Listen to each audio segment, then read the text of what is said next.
એક નાનકડા ગામમાં બે અનાથ ભાઈ બહેન રહેતા હતા. ભાઈ સાવ નાનો, હજુ તો ધૂળમાં રમતો અને શૈશવકાળમાં હતો, અને બહેન કિશોરાવસ્થામાં હતી. મા બાપ વગરના બાળકોની જવાબદારી એમના કાકા અને દાદા ઉપર આવી પડી. સમાજમાં આબરૂ સાચવવા અને માથેથી બોજ ઉતારવા કાકાઓએ ઉતાવળે તે છોકરીના લગ્ન ક્યાંક દૂરના ગામમાં કરી દીધા. લગ્ન તો થઈ ગયા, પણ પછી કોઈએ તે દીકરીની દરકાર ન કરી. વર્ષો વીતી ગયા. પેલો નાનો ભાઈ હવે મોટો થઈને જુવાન બની ગયો હતો. જ્યારે તેના લગ્નની વાત આવી ત્યારે તેને અચાનક ખબર પડી કે આ દુનિયામાં તે એકલો નથી. તેની એક સગી બહેન પણ છે. કાકાઓએ કહ્યું કે બેટા, તારા લગ્ન નક્કી થયા છે, પણ તારી એક મોટી બેન પણ છે. એને બોલાવ્યા વગર આ પ્રસંગ અધૂરો ગણાશે. જા એને તેડવા જા. જુવાન ભાઈના હૈયામાં તો હરખનો હિલોળો ઉઠ્યો. એને ખુશી થઈ કે મારી પોતાની પણ એક બહેન છે, પણ સાથે જ આંખમાં આંસુ આવી ગયા કે આટલા વર્ષો સુધી પોતે બહેન વગર એકલો રહ્યો. તેણે કાકાને પૂછ્યું કે કાકા, મારી બેન ક્યાં રહે છે? ક્યાં ગામમાં તે પરણી છે? કાકાએ તેને એક અજાણ્યા ગામનું નામ આપ્યું. ભાઈ તો હરખપદુડો થઈને તૈયાર થઈ ગયો. એ જમાનામાં વાહન વ્યવહારના સાધનો તો હતા નહીં, એટલે બાથું બાંધીને પગપાળા નીકળી પડ્યો. મનમાં બહેનને મળવાની એટલી બધી ઉતાવળ હતી કે રસ્તામાં ગામનું નામ વારંવાર બોલતો રહ્યો. પણ થાક અને લાંબી મુસાફરીમાં એ ગામનું નામ જ ભૂલી ગયો. હવે ભાઈ મૂંઝાયો. રસ્તામાં ઘણા ગામો આવતા હતા, પણ પોતાની બહેન ક્યાં ગામમાં હશે? ચાલતા ચાલતા તે એક ગામના પાદરે પહોંચ્યો. ત્યાં એક વિશાળ કૂવો હતો. ગામની પનહારીઓ માથે બેડા લઈને પાણી ભરી રહી હતી. પનહારીઓના કિલોલ અને પાણીના અવાજ વચ્ચે જુવાન ભાઈ ઉભો રહ્યો. એને વિચાર આવ્યો, આટલી બધી સ્ત્રીઓ અહીં છે, શું ખબર આમાં જ કોઈ મારી બેન હોય? જો હું મારી વ્યથા કહીશ તો કદાચ મારી સગી બેન મને ઓળખી જશે. તેણે હિંમત ભેગી કરી અને પનહારીઓ પાસે જઈ અને પોતાની વાત કહેવા માંડી કે બેનો, હું મારા ગામથી મારી બેનને તેડવા નીકળો છું, જેને હું વર્ષોથી મળ્યો નથી. હું ગામનું નામ ભૂલી ગયો છું. શું આ ગામમાં કોઈ એવી બેન છે જેના ભાઈનું નામ આ હોય?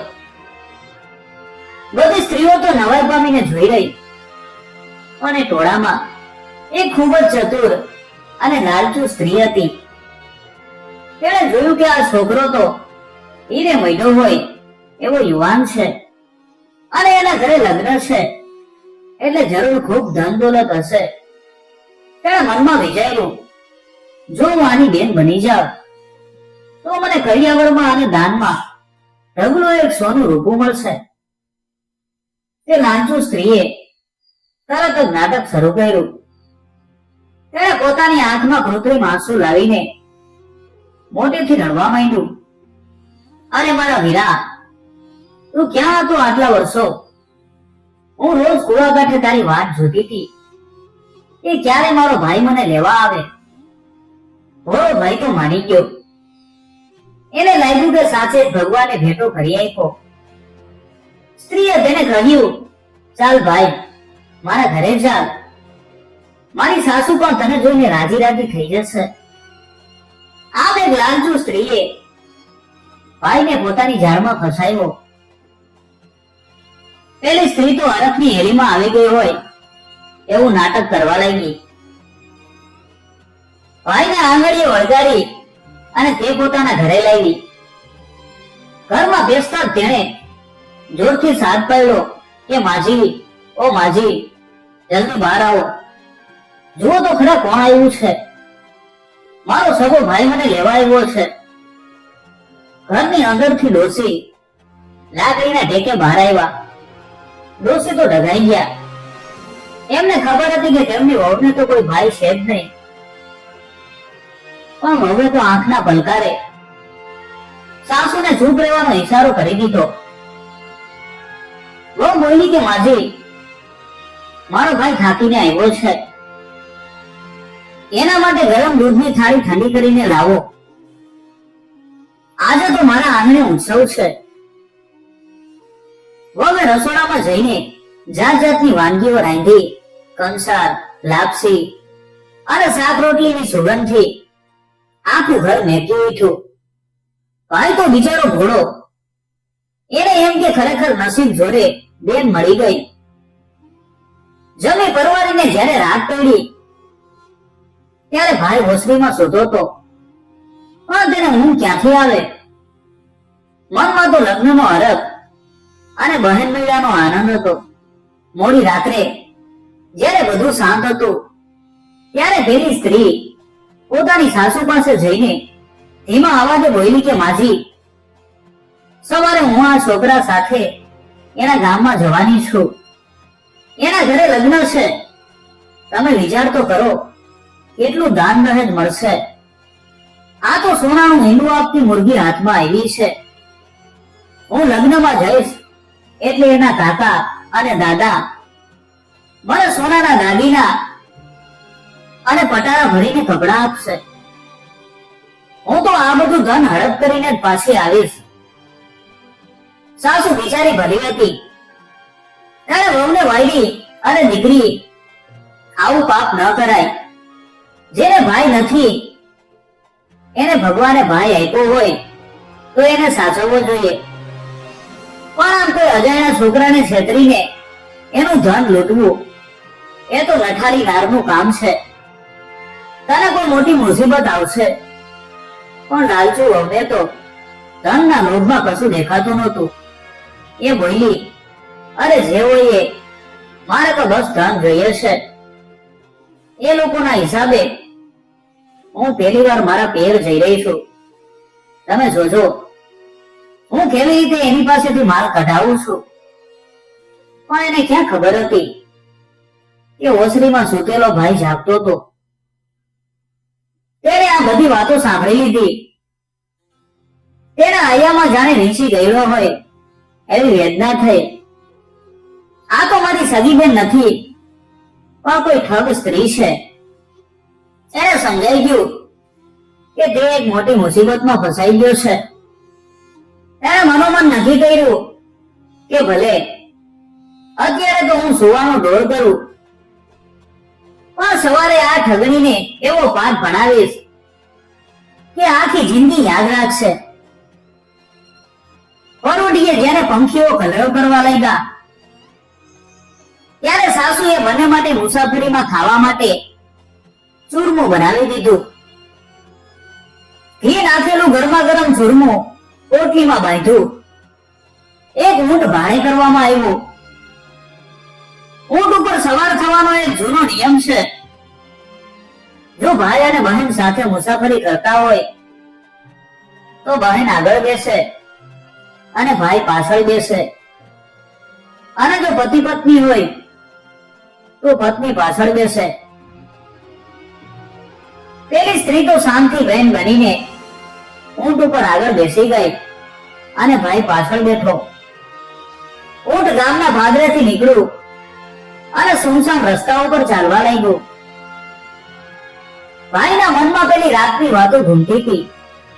તેણે જોયું કે રસ્તો હવે સાવ એકાંત અને જંગલ જેવો છે. તેણે વિચાર્યું હવે સમય આવ્યો છે આને એની અસલિયત બતાવવાનો. ચાલતા ચાલતા ભાઈએ અચાનક ઊંટ ઊભું રખાયું અને કઠોર અવાજે બોલ્યો કે ચાલ હવે ઉતરી જા અને ઊંટ ઉપર પાછળ બેસી જા. સ્ત્રી તો ઘોડો ચહેરો બનાવી અને કહેવા લાગી, અરે ભાઈ આ તો શું બોલે છે? બહેન તો હંમેશા આગળ જ બેસે ને. ભાઈએ ધાર પાડીને કહ્યું કે ભાઈ બહેન નો સંબંધ હવે ખતમ. મેં તારી અને તારી સાસુની બધી વાતો રાત્રે સાંભળી લીધી છે. તું કોઈ મારી બેન નથી, પણ એક નઠારી અને લાલચુ સ્ત્રી છે. હવે ચૂપચાપ પાછળ બેસી જા, નહીતર અહીં તને છોડીને જતો રહીશ. ઠગ સ્ત્રી તો ફાટી હાથે જોઈ રહી. એને સમજાઈ ગયું કે એની પોલ પકડાઈ ગઈ છે, પણ તે હાર માને એવી નહોતી.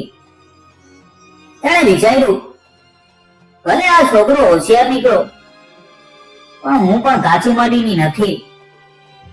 આને પણ પાઠ ભણાવવો પડશે. તે ચૂપચાપ પાછળ બેસી ગઈ, પણ એના મગજમાં હવે બદલો લેવાના ચક્રો ગતિમાન થયા હતા. બપોરનો તડકો માથે આવ્યો હતો. સીમમાં ગરમ પવન ફૂંકાઈ ગયો હતો. ઊંટ ઉપર પાછળ બેઠેલી પેલી ઠગ સ્ત્રીએ મનોમન નક્કી કરી લીધું હતું કે આ છોકરાને રસ્તામાંથી હટાવ્યા વગર છૂટકો નથી. તેણે જોયું કે હવે આ છોકરો એને પિયર તો નહીં જ લઈ જાય, ઉલટું તેને દંડ દેશે. એટલે તેણે પોતાની ઝાડ બિછાવવાનું શરૂ કર્યું. તેણે નમ્રતાથી કહ્યું કે ભાઈ, ભૂલ થઈ ગઈ, પણ હવે બપોર થઈ ગઈ છે. મારી સાસુએ આપેલું ચૂરમું ખાઈ લઈએ, ભૂખા પેટે મુસાફરી નહીં થાય.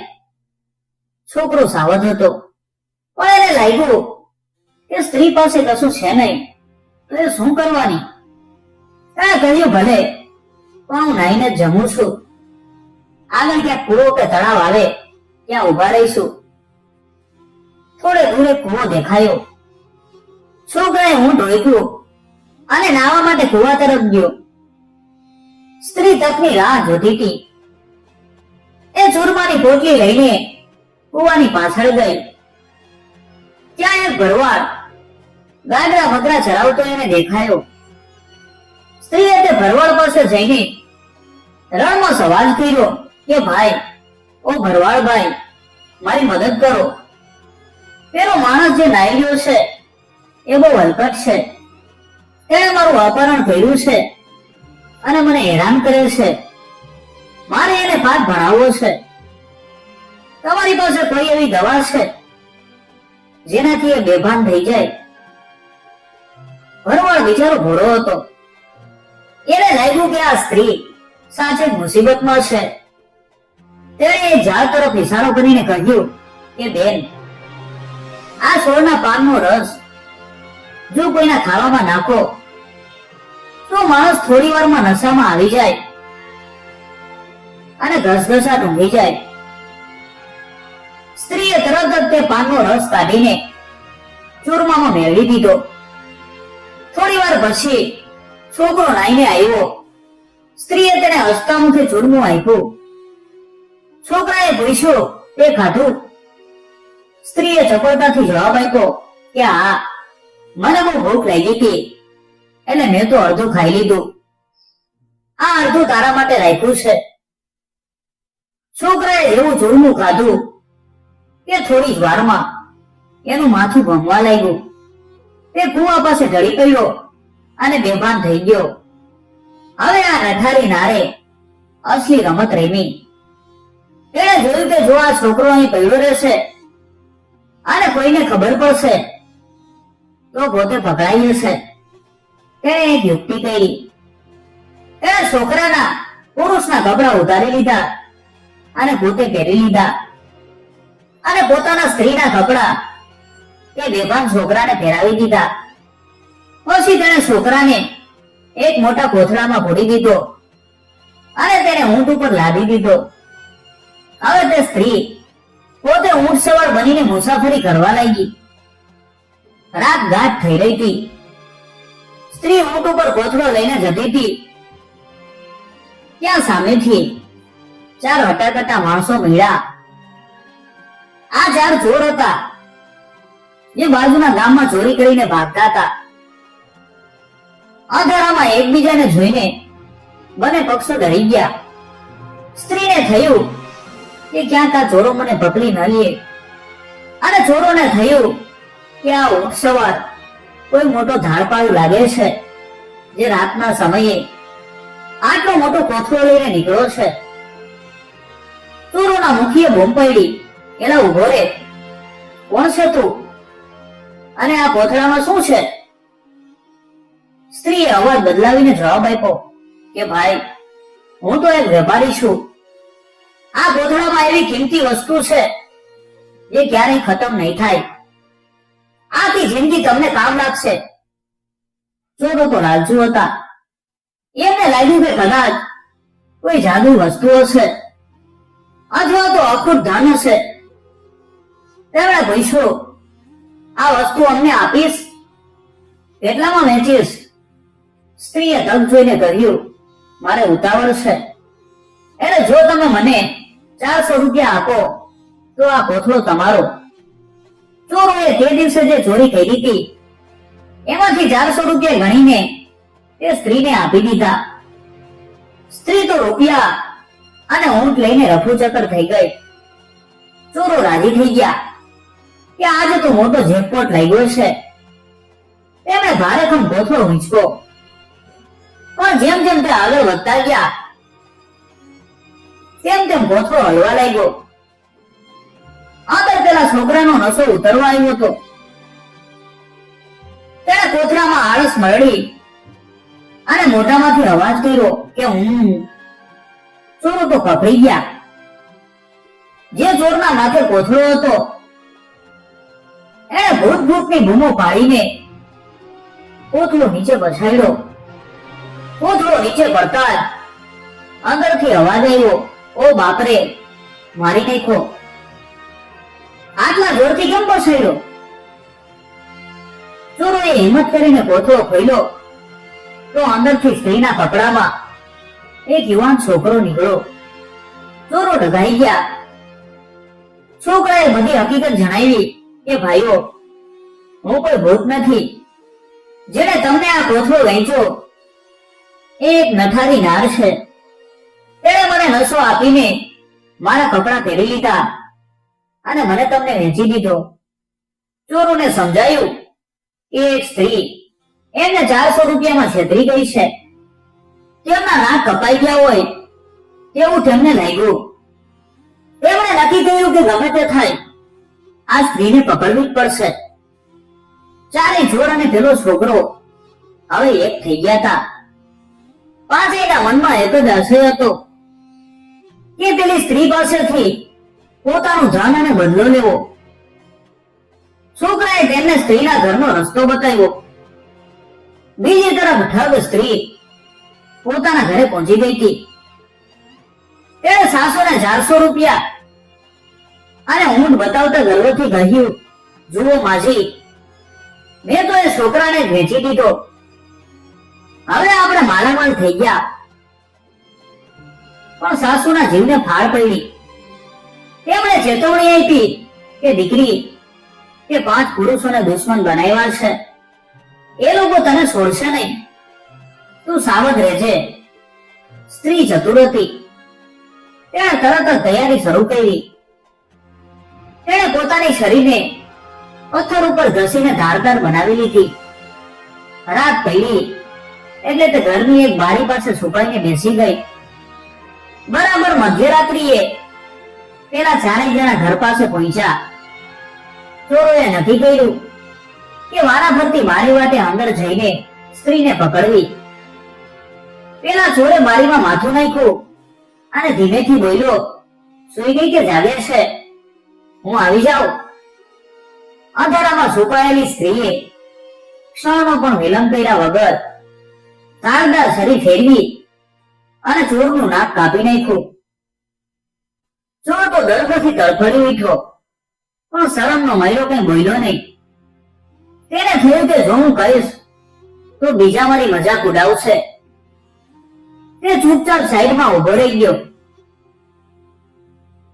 આમ એક પછી એક ચારેય ચોર અને પેલો છોકરો બધાએ બારીમાં માથું નાખ્યું અને સ્ત્રીએ પાંચેયના નાક કાપી નાખ્યા. જ્યારે પાંચેય લોહી લુહાણ હાલતમાં ભેગા થયા ત્યારે એકબીજાના ચહેરા જોઈને એ લોકો દંગ રહી ગયા. કોઈનું નાક આખું નહોતું. પેલા છોકરાએ ખીજાઈને કહ્યું, તમે કોઈ બોલ્યા કેમ નહીં? ત્યારે પેલા ચારેય ચોરે ઠંડા કડકે કહ્યું, જો અમે કીધું હોત તો તમારા નાક બચી જાત અને તમે અમારી આખી જિંદગી મજાક ઉડાવત. હવે આપણે બધા સરખા નપટા. હવે આ પાંચેય નપટા ગામમાં મોઢું બતાવવા લાયક નહોતા રહ્યા. તેમણે ગામના છેવાડે એક ડોશીના ઘરમાં આશરો લીધો.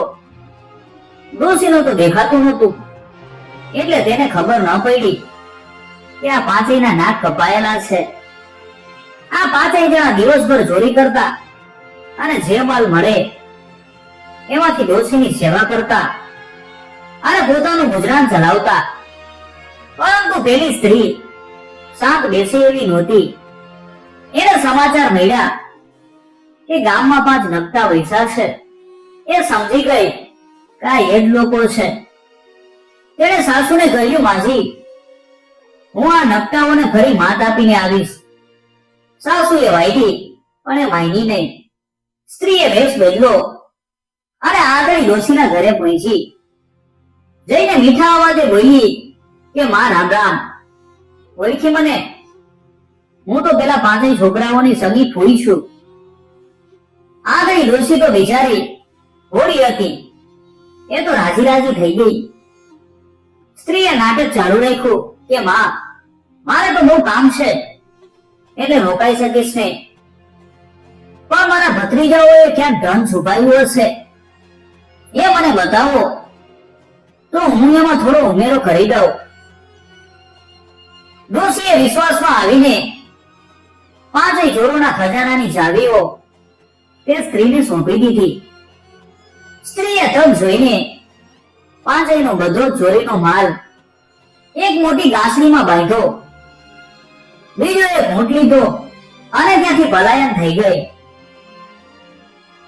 જ્યારે સાંજે પાંચેય જણા થાકીને ઘરે આવ્યા અને પોતાનો લૂંટાયેલો ખજાનો જોયો ત્યારે તેમના હોંશ ઉડી ગયા. ડોશીએ હરખાઈને કહ્યું કે બેટા, આજે તો તમારી ફૂઈ આવી હતી, મેં એને બધી ચાવીઓ આપી દીધી. ચોરો સમજી ગયા કે આ વળી પાછી એ જ નઠારીનાર છે. તેઓ તરત જ ઊંટ ઉપર સવાર થઈને તેની પાછળ પડ્યા. પાંચેય નપટા ચોરો ગુસ્સાથી લાલચોળ થઈને ઊંટ દોડાવતા હતા. થોડે દૂર જતા જ તેમને પેલી ઠગ સ્ત્રી ઊંટ ઉપર જતી દેખાય.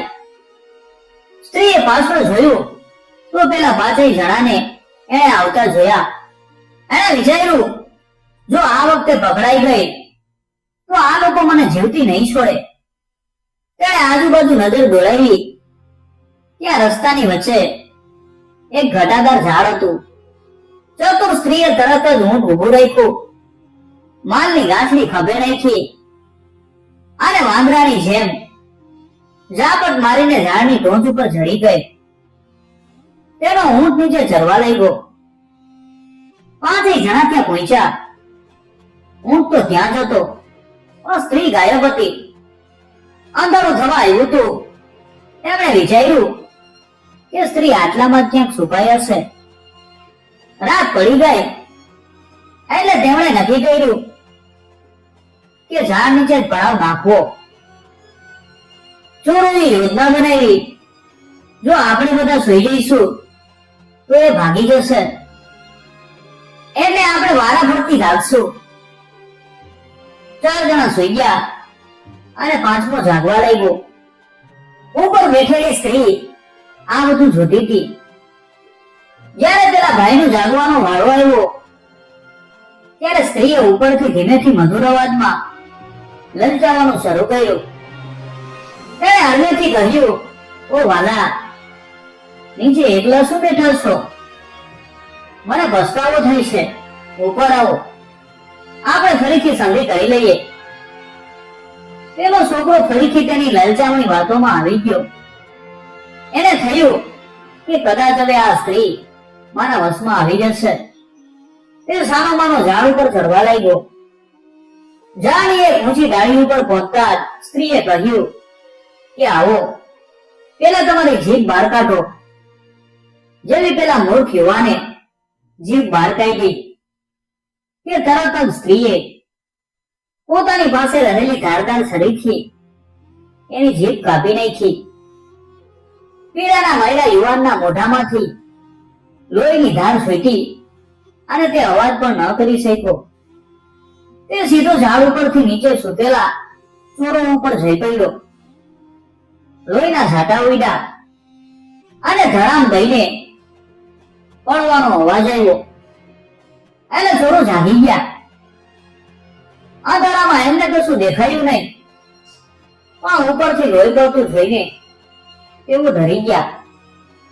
એમને લાગ્યું કે આ સ્ત્રી નથી, પણ કોઈ લોહી પીનારી ઢાંકણ છે. ઢાંકણ. ભાગો રે ભાગોની બૂમો પાડતા ચારે જોર જંગલમાં ભાગી છૂટ્યા.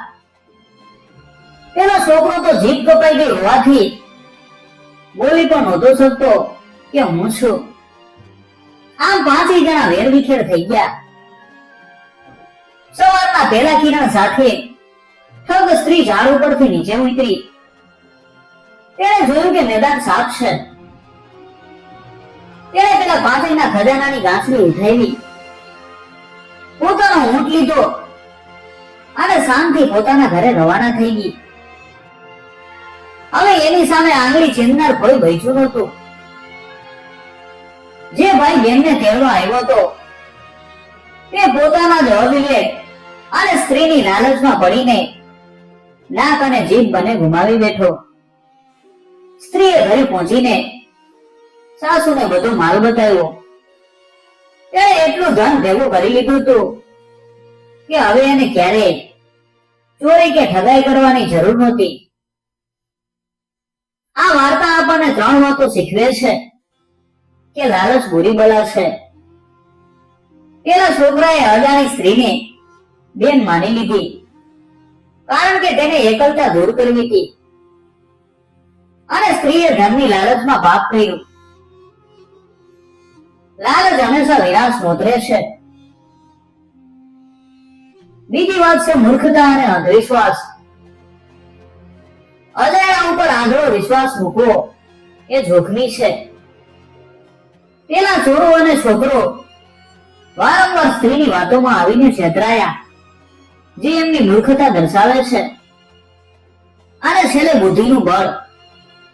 ભલે સ્ત્રીનું પાત્ર નકારાત્મક હતો, પણ એમને સાબિત કર્યું કે શારીરિક બળ કરતા બુદ્ધિનું બળ હંમેશા મોટું હોય છે. 5 પુરુષો સામે તે એકલી પોતાની ચતુરાઈથી જીતી ગઈ.